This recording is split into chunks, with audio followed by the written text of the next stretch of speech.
Warning, the following movie mistakes were spotted by nerds. For your own safety, we insist you do not punch yourself for missing any of them. Do not attempt to spot these kinds of errors yourself unless you have no friends.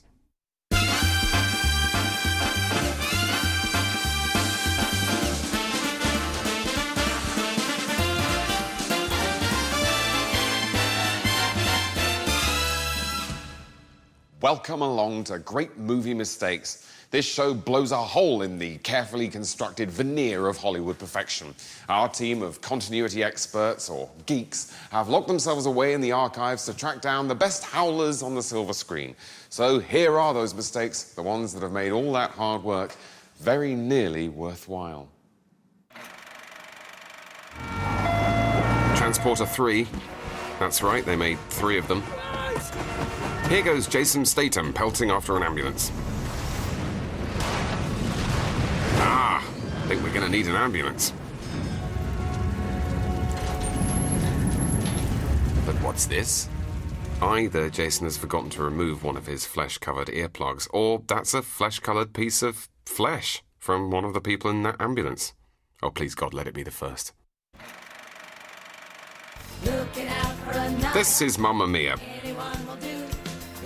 And Mamma Mia, this is a cowardly stuntman. You can see the cable holding him to the building.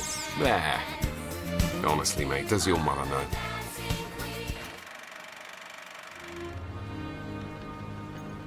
Now, Pirates of the Caribbean, Curse of the Black Pearl. That well-known Western. On deck, you At least, that's what this guy thinks it is. He's wearing a white shirt and a Stetson. Same film now, and... Ooh, steady, Kira. But what's this? It's a cameraman's watch. And embarrassingly for him, it's not even digital. Here's Troy, a film that was panned by the critics. Although, while they were concerned with the acting and the script, my beef is with the treads on this man's sandals. Yeah, not the kind of modern design you'd expect in ancient Greece. That's why I only gave the film 2 stars. A clip from feel-good movie Coyote Ugly, in which light as we know it is monkeyed around with. Tell me what I have to do. Of course, you and I think of light as just ungovernable photons of electromagnetic radiation. The makers of this film think they know better. Disappear? See what happens when this light's turned out. Room gets slightly darker, but when this tiny little candle is extinguished, the room is plunged into darkness. Let's see that again. Candle defeats light bulb, and movies defeat logic again.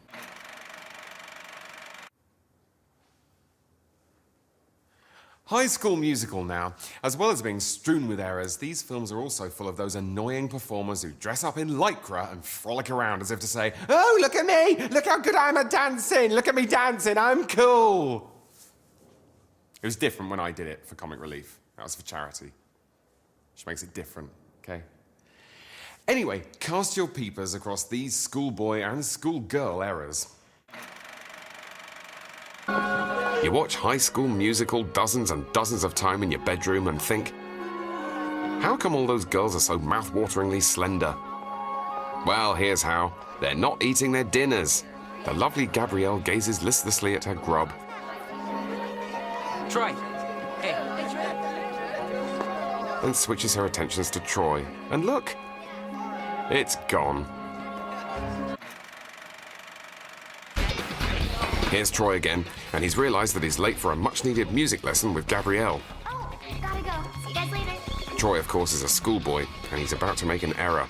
It's quite literally a massive cock-up.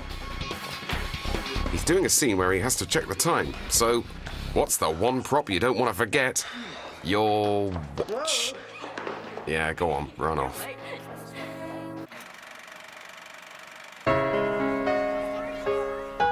This performance suggests that the music lesson was a pathetic waste of everyone's time.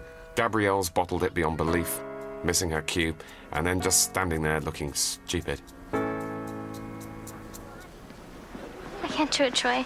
Not with all these people staring at me. Hey, look at me. Quick pep talk from Troy, who puts her at her ease by showing her his ridiculous haircut. Together. And she's ready to go again. At kindergarten.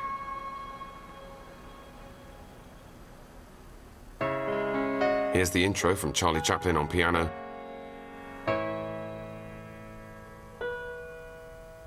But now it turns out that it wasn't even her cue. It was Troy's. He was the one who was supposed to start. Oh, amateurs. Would you trust Gabrielle with your life? Not. Me neither. But here she is in Baywatch mode. Watch carefully, because when she's called into action, a stunt double with a different build, age, and ethnicity is used for her dive. Why that even needs a stunt double, I do not know. Check her out. She's nothing like Gabrielle. I got you. I got you. It's okay. Actually, no, Gabrielle. It's not okay. Good old Kelsey. She's so kooky. She wears glasses and everything. And she manages to DJ and be on the dance floor at the same time. So there she is on the decks. And yet now she's throwing shapes on the dance floor that suggest she's been getting stuck into the white lightning. Teenagers, eh?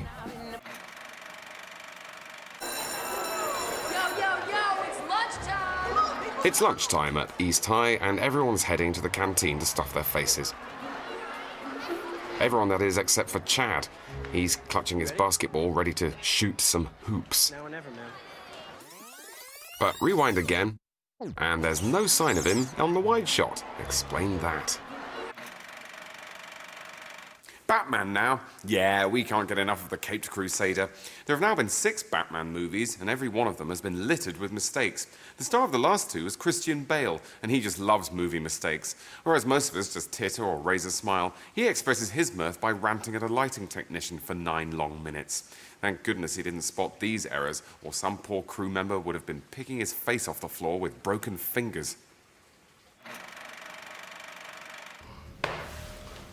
I'm just ahead of the curve. This is The Dark Knight. The Joker, who clearly takes makeup tips from Jodie Marsh, has got Batman in a right old tiz.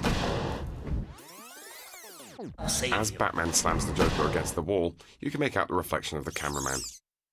There, easy, Chris. Here's the character Two-Face in the same film. Oh, and you know the thing about A chaos. man who seems to have been a tad over-enthusiastic when exfoliating the left side of his face. Still, at least he shifted them blackheads. Keep your peepers on the clip thing on Two-Face's finger. It's on in this shot, then gone in the next. And it keeps happening. A continuity error or some kind of black magic. Let's toss for it. It's a continuity error. This is a scene from the first Batman movie.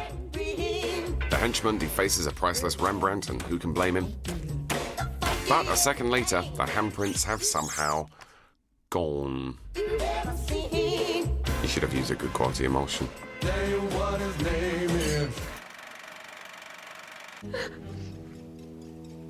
This is Batman Returns, in which Batman, returns. See if you can spot this next mistake all on your own. I won't give you any clues. You know, for a second there, you really frightened me. I won't even mention that Pfeiffer's not screaming. Her gob's just wide open. Did you spot the mistake? In this scene, Michelle Pfeiffer is in a right old mard. Better not tell her that her scissors go from blue here to pink here. Let's see that again. Blue, blue, blue, pink, pink. I shan't mention it. She probably just needs some chocolate and a nice sit down. In this scene, the Penguin has taken control of the Batmobile. Not to worry, Wayne Enterprises didn't get where it is today with poor craftsmanship. So it's disappointing to see the dashboard of the Batmobile wobble like it's made of rubber. It's almost as if it's just a fake car made for the purposes of a movie. I love the way billionaire Bruce Wayne makes a decrepit pensioner run around after him. But good old Alfred is always so accommodating. Even when he's unconscious, he moves the tray out of the way so the Riddler can open the door. Let's see that again. And look carefully at Alfred's hand. Will that be all, sir? Only my brain is hemorrhaging. This one from Batman Forever's cool too. Watch how the diamond pulled out of the case by the Riddler shrinks in the blink of an eye. See? He pulls out a bloomin' big un, and then when he examines it, it's pea-sized. Either that or his hands went massive. Where billionaire Bruce Wayne, chairman of Wayne Batman and Robin now, and if there's one thing I've always said about Uma Thurman, it's that she can take her gloves off quicker than anyone in the business. Gotham Observatory, Bane. See? No gloves. And step on it. This next section brings us more problems with the space-time continuum. It's packed full of anachronistic things that didn't exist at the time the films are supposed to be set. Take the film The Quick and the Dead, starring Sharon Stone, for example. The movie is set in 1840, even though that's 3 years before Sharon was even born. And there's more where that came from. In The Queen, Blair uses a Nokia 6210. This is silly because that model wasn't sold until at least 2 years after the film was set. Excellent performance by Michael Sheen, of course, although I am wary of his nose. It's very nostrily. This Gangs of New York clip is a personal favourite. As the fight kicks off, you can see a couple of bananas on the floor.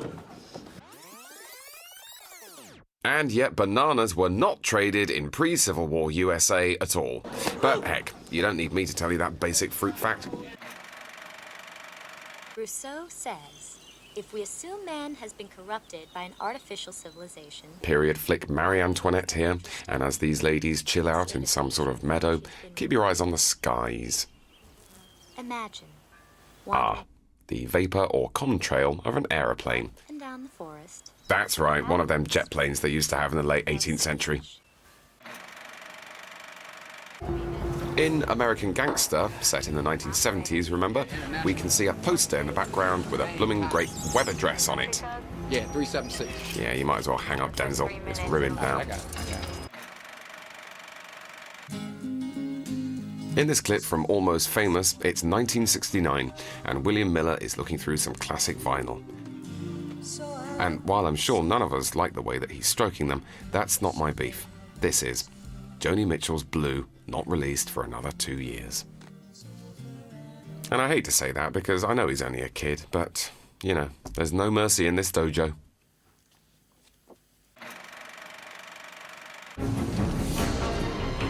And finally, The Last King of Scotland, a film about Idi Amin. Many of us think of Africa as being behind the times, but we're wrong.